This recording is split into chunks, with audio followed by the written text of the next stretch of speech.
ইউসকা মিন নাহারিল গাওতাতে, যে সমস্ত লোক দুনিয়াতে মদ, তাড়ি, গাঁজা, ভাং, আফিং খেয়ে খেয়ে মরে গেছে, তাদেরকে আল্লাহ তাআলা তাদের মেহমানি করার জন্য ওই নহরটাকে খুলেছেন। ওই নহরের পানি দিয়ে এক একজন মদখোরকে গিলাসে করে, জকে করে দেওয়া হবে, আর বলবে, খা রে বান্দা খা, যত যত পারবি 3 গ্লাস করে 4 গ্লাস করে খেয়ে যা, অভাব নাই। গৌতা নামের নহরে পানি বইতে আছে, তুল আর খা, তুল আর পানি পান কর, পানি পান কর।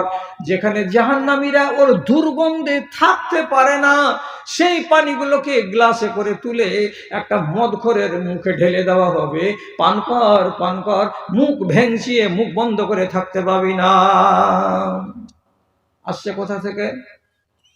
রাগ করবেন না কেউ, আসছে কোথা থেকে? রাসূল কারীম বলছেন, ইয়াখরুজু মিন ফুরুজিল মুমিসাতে, দুনিয়াতে যত রান্ডি বেটি ছেলে ছিল, সে মুসলমান হোক কিংবা অমুসলমান হোক, যেই ধর্মেরই লোক হোক না কেন, দুনিয়াতে যত বেশ্যা নারী ছিল, যত রান্ডি নারী ছিল, কিয়ামতের দিন আল্লাহ তাআলা তাদেরকে একটা জাহান্নামের ভেতরে ভরবেন। আর ওইখানে জাহান্নামে পুরা অবস্থাতে বেশ্যা রমণীদের শরমগাহ দিয়ে, বেশ্যা রমণীদের পেশাবের দ্বার দিয়ে চুয়ে চুয়ে চুয়ে চুয়ে পানি বেরিয়ে বেরিয়ে আসবে। আর সেই কোটি কোটি কোটি কোটি বেশ্যা রমণীর শরমগাহের পানিগুলো চুয়ে এসে এক জায়গায় জমা হবে, আর ওই ক্যানেল দিয়ে বহে বহে যাবে। আর ওই পানিগুলোকে নবীজি বলছেন গৌতা নহরের পানি বা গৌতা নহরের রস। সেইগুলোই একজন মদখোরকে কিয়ামতের দিন আল্লাহ রাব্বুল আলামিন গ্লাসে করে পান করতে দেবেন। ওরে বেহায়া, হাজার হাজার লক্ষ লক্ষ নারীর যোনি দ্বার দিয়ে, পেশাবের দ্বার দিয়ে যে ময়লাযুক্ত পানিগুলো আসছে, সেগুলোকে পান করার জন্য তৈরি থাকো। কারা? যারা আজ দুনিয়াতে মদ ছাড়তে পারলে না, নেশা ছাড়তে পারলে না, তারা। কতদিন টাইম লাগবে একটা মুসলমানকে সোজা হতে? যখনই কড়া করে ওয়াজ করা যাচ্ছে, এই দাড়ি কেন রাখুনি? হ্যাঁ, 25 বছর বয়স, এখন দাড়ি রাখবো মৌলী সাহেব, টাইম আছে। এই নামাজ কেন পড়ো না? পড়বো মৌলী সাহেব, এখন তো জয়ন্তী কাল চলছে, খালি হুড়কি মেরে বেড়াবার বয়স, এখন পড়বো না, ফের নামাজ ধরবো। কবে ধরবে? বেটাটা একটু বড় হোক, 20 বছর হয়ে গেলে দোকানে ওকে বসিয়ে দেবো, আর আমি তখন আল্লাহর পাশে লাগবো। তো যেদিন তোমার বেটার বয়স হয়ে যাবে কত? 20, আর সেদিন তোমার বয়স কত হয়ে যাবে? তখন তো চলে যাবে তোমার বয়স 50 থেকে 55। শতকরা তো 90টা লোক আজকালকার জামানায় সুগারে আক্রান্ত। কয়টা লোককে সুগার নাই? শতকরা আমাদের দেশে যতগুলো লোক আছে তার ভিতরে 50টা লোক হাঁটু লিয়ে খালি হি করে বেড়াচ্ছে ডাক্তারের বাড়ি বাড়ি। আর তুমি ওয়াদা করছো কি যে একটু বয়স হোক তখন আমি নমাজ ধরবো। নমাজ ধরবা? কত বছর বয়সে নমাজ ধরবা? 60 বছর বয়সে? আল্লাহর কসম, আল্লাহর কসম, রাসূলুল্লাহ বলেছেন আমার উম্মতির বয়স হলো 60 থেকে 70, এর বেশি বাঁচবে না, এর বেশি বাঁচবে না। তাতে 7 বছর ধরে তুমি তো ইবাদতই করো না, তখন তো তোমার ইবাদত করার বয়স হয়নি। তারপরে যদি নমাজের বয়স হলো তো তুমি নমাজ ধরলেই না। 15 বছর বয়স পর্যন্ত বেনমাজে থাকলে, এইবার তুমি যদি নমাজ ধরলে তো ধরলে আর ছাড়লে, ধরলে আর ছাড়লে।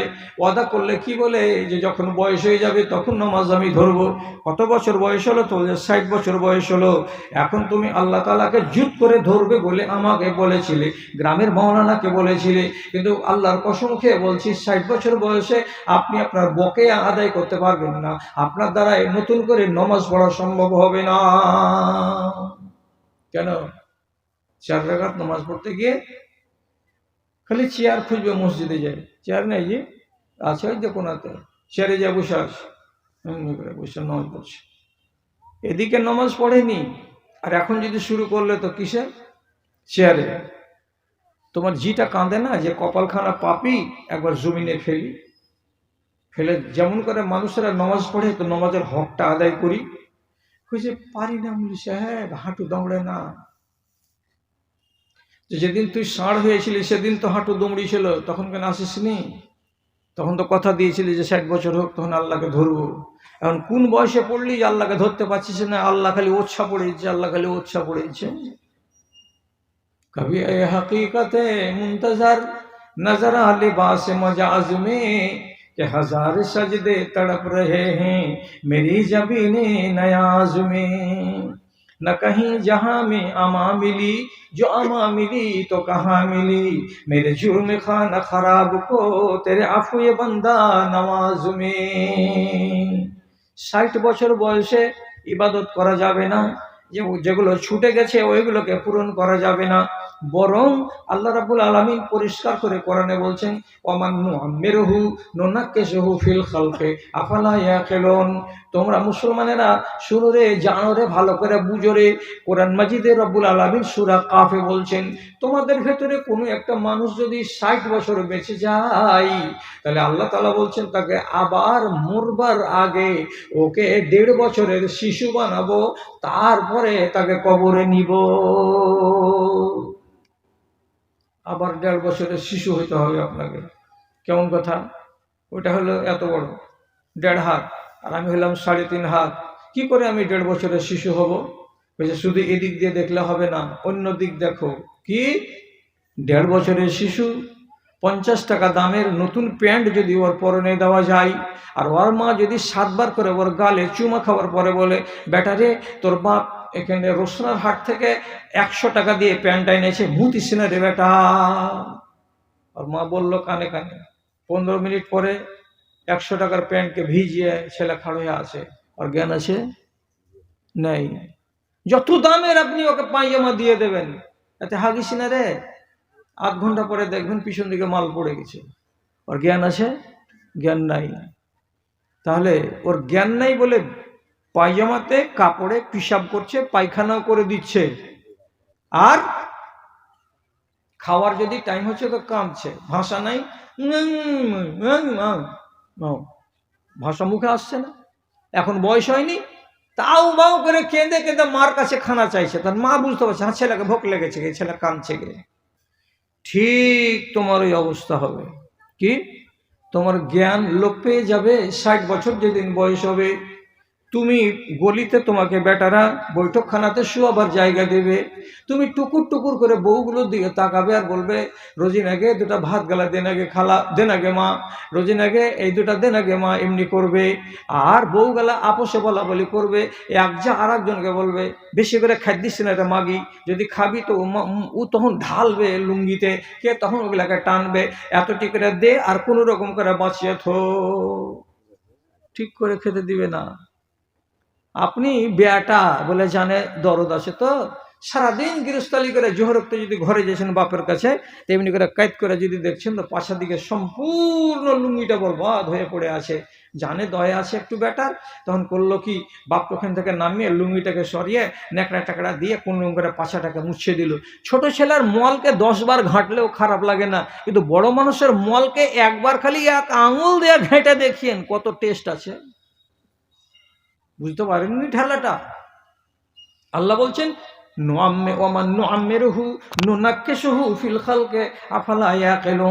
তোমাকে আর একবার আমি ছেলে বানাবো, বানাবার পরে তোমাকে বিছানে ফেলে রাখবো, বিছানায় হাগাবো, বিছানায় মুতাবো, তখন তুমি আমার ইবাদত করবে। কেমন করে ইবাদত করবে বলো তো? কেন মিথ্যা ওয়াদা করছো? এখন আমার কাছে সময় নাই, আমি সময় বের করব কখন? তো 55 বছর বয়স যখন হবে তখন। এমন মিথ্যা ওয়াদা করিও না, এখনই বদলাতে হবে, আজকেই বদলাতে হবে। টাইম কেন চাইছেন আপনি বদলাবার?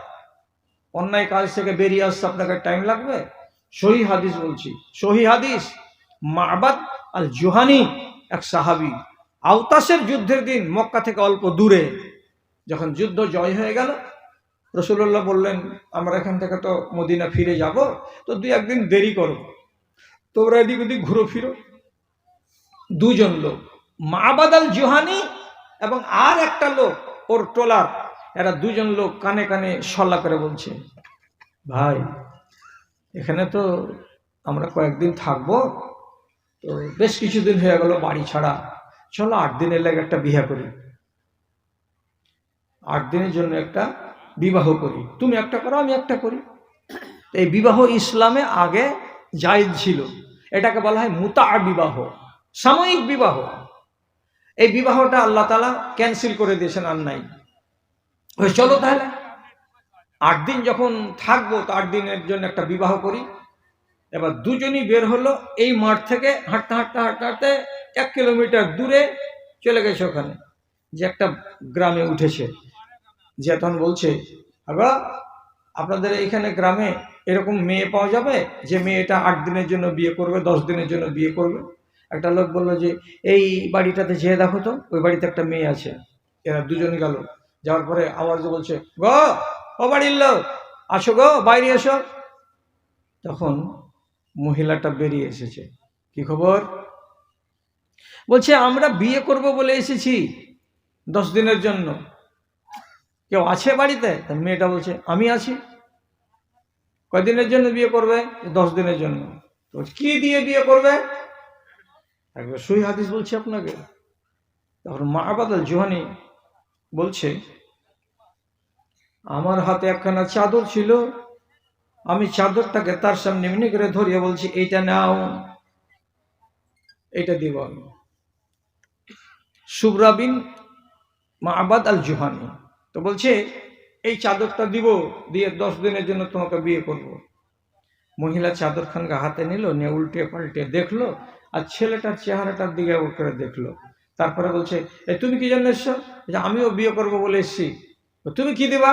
যে আমার কাছে চাদর আছে একটা, এই চাদরটা দিব আর দিয়ে বিয়ে করব 8 দিন 10 দিনের জন্য। ওর চাদরটা নিল, নেওয়ার পরে এমনি করে উল্টিয়ে পাল্টিয়ে দেখলো। দেখার পরে তখন হাদিসে পাওয়া যাচ্ছে কি, রেদা সাহেবী আজওয়াদা মিন রেদাই, আমার সাথী যে চাদরখানা দিতে চেয়েছে বিবাহ করবে বলে, তো তার চাদরখানা আমার চাদরের চাইতে কিন্তু খুব সুন্দর বেশি।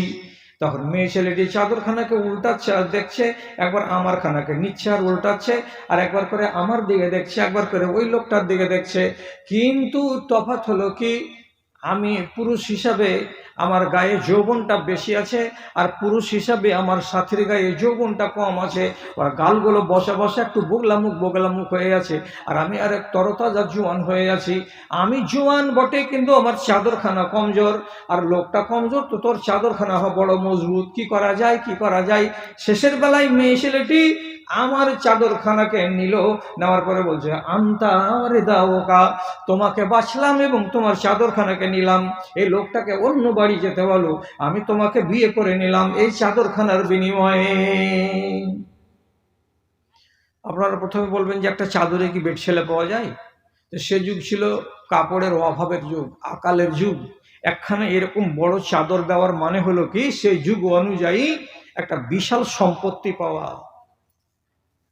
এত আকাল ছিল সেই যুগে কাপড়ের। এবার যেটুকু তাড়াতাড়ি বলছি, আমার টাইম হয়ে গেছে। আমাকে মৌলানা হাসান বলেছেন 1 ঘন্টা ওয়াজ করতে হবে আর 15 মিনিট পকেট বাড়ি করতে হবে।